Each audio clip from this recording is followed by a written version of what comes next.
Hello guys, welcome back to my channel. ఈరోజు టాపిక్లో మన డైలీ లైఫ్లో మాట్లాడే కొన్ని ఇంగ్లీష్ రిలేటెడ్ సెంటెన్సెస్ కొన్ని చూద్దాం.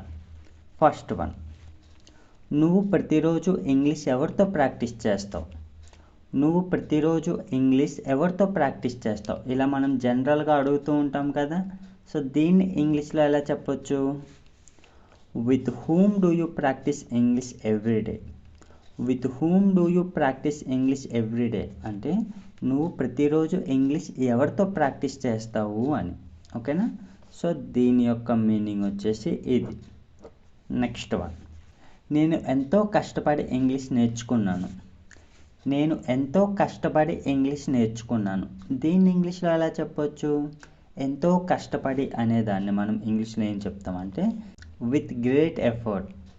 I have learnt English with great effort. I have learnt English with great effort అంటే నేను ఎంతో కష్టపడి ఇంగ్లీష్ నేర్చుకున్నాను అని. అతను ఎంతో కష్టపడి ఇంగ్లీష్ నేర్చుకున్నాడంటే ఎలా చెప్పొచ్చు? He has learnt. ఓకేనా? He has learnt English with great effort అని చెప్పొచ్చు. అంతే, ఐ వి యూ దే వచ్చినప్పుడు హ్యావ్ వస్తుంది, he she it or any name వచ్చేటప్పుడు హ్యాజ్ అని వస్తుంది. సో దీని యొక్క మీనింగ్ వచ్చేసి ఇది. నెక్స్ట్ వన్, నువ్వు ఇంగ్లీష్ నేర్చుకోవడం ఎప్పుడు మొదలుపెట్టావు? నువ్వు ఇంగ్లీష్ నేర్చుకోవడం ఎప్పుడు మొదలుపెట్టావు? ఇలా కూడా అంటూ ఉంటాం కదా. నువ్వు ఇంగ్లీష్ నేర్చుకుని ఎప్పుడు స్టార్ట్ చేసినావు ఇలా అంటూ ఉంటాం కదా. దీన్ని ఇంగ్లీష్లో ఎలా చెప్పొచ్చు? When did you start learning English? When did you start learning English అంటే నువ్వు ఇంగ్లీష్ నేర్చుకోవడం ఎప్పుడు మొదలుపెట్టావు అని. సో దీని యొక్క మీనింగ్ వచ్చేసి ఇది. నెక్స్ట్ వన్, నువ్వు ఇంగ్లీష్లో కథలు చెప్పగలవా? నువ్వు ఇంగ్లీష్లో కథలు చెప్పగలవా? దీన్ని ఇంగ్లీష్లో ఎలా చెప్పొచ్చు? Can you tell stories in English? Can you tell stories in English అంటే నువ్వు ఇంగ్లీష్లో కథలు చెప్పగలవా అని. సో దీని యొక్క మీనింగ్ వచ్చేసి ఇది. నెక్స్ట్ వన్, నువ్వు రేపు ఇంగ్లీష్లో స్పీచ్ ఇవ్వాలి. నువ్వు రేపు ఇంగ్లీష్లో స్పీచ్ ఇవ్వాలి. సో దీన్ని మనం ఇంగ్లీష్లో ఏం చెప్తామంటే you should deliver the speech in English. You should deliver the speech in English అంటే నువ్వు ఇంగ్లీష్లో స్పీచ్ ఇవ్వాలి అని. సో దీని యొక్క మీనింగ్ వచ్చేసి ఇది. నెక్స్ట్ వన్, నేను 500 మంది ముందు ఇంగ్లీష్లో మాట్లాడాను. నేను 500 మంది ముందు ఇంగ్లీష్లో మాట్లాడాను. దీన్ని ఇంగ్లీష్లో ఎలా చెప్పొచ్చు? I spoke in English in front of 500 people. I spoke in English in front of 500 people. So దీని యొక్క మీనింగ్ ఏంటి? నేను 500 మంది ముందు ఇంగ్లీష్లో మాట్లాడాను అని. ఓకేనా?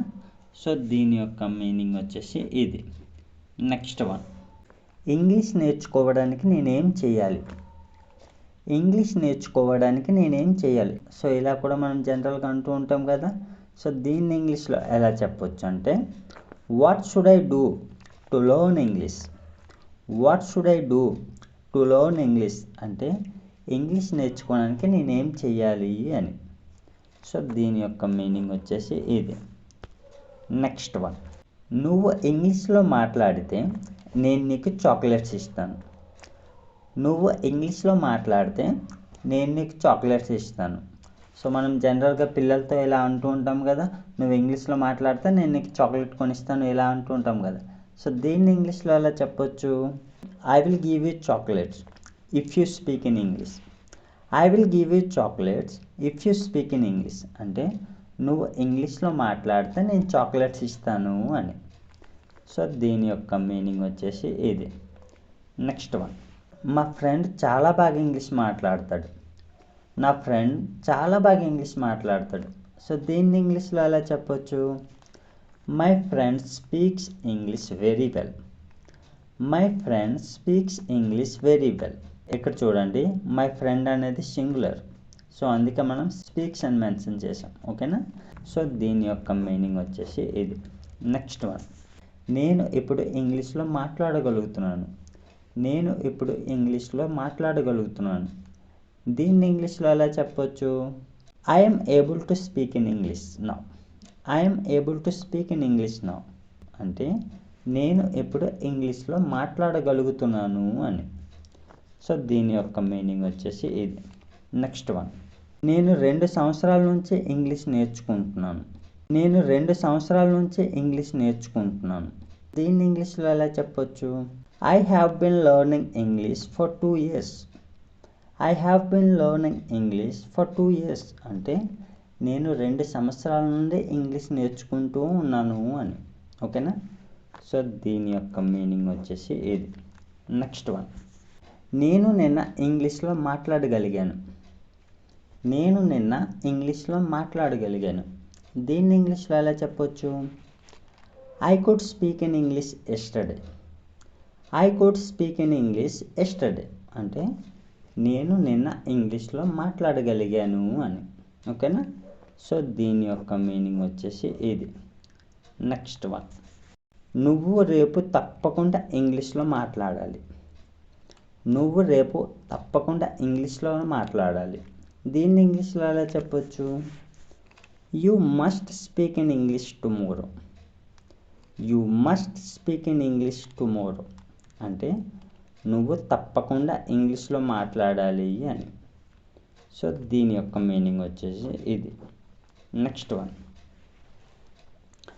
ఆమె ఇంగ్లీష్లో మాట్లాడాల్సి వచ్చింది. ఆమెకి ఇష్టం లేదు కానీ ఇంగ్లీష్లో మాట్లాడాల్సి వచ్చింది. ఇలా అంటూ ఉంటాం కదా. దీన్ని ఇంగ్లీష్లో ఎలా చెప్పొచ్చు? She had to speak in English. She had to speak in English అంటే ఆమె ఇంగ్లీష్లో మాట్లాడాల్సి వచ్చింది అని. సో దీని యొక్క మీనింగ్ వచ్చేసి ఇది. నెక్స్ట్ వన్, నేను ఇంగ్లీష్ నేర్చుకోవాలనుకుంటున్నాను. నేను ఇంగ్లీష్ నేర్చుకోవాలనుకుంటున్నాను. దీన్ని ఇంగ్లీష్లో ఎలా చెప్పొచ్చు? I want to learn English. I want to learn English అంటే నేను ఇంగ్లీష్ నేర్చుకోవాలనుకుంటున్నాను అని. సో దీని యొక్క మీనింగ్ వచ్చేసి ఇది. నెక్స్ట్ వన్, ఆమె నిన్న ఎలా మాట్లాడింది. ఆమె నిన్న ఎలా మాట్లాడింది. దీన్ని ఇంగ్లీష్లో ఎలా చెప్పొచ్చు? How did she speak yesterday. How did she speak yesterday అంటే ఆమె నిన్న ఎలా మాట్లాడింది అని. సో దీని యొక్క మీనింగ్ వచ్చేసి ఇది. So that's all friends. So ఇలాంటి సెంటెన్సెస్ యూజ్ చేసి మన డైలీ లైఫ్లో సింపుల్గా మాట్లాడవచ్చు.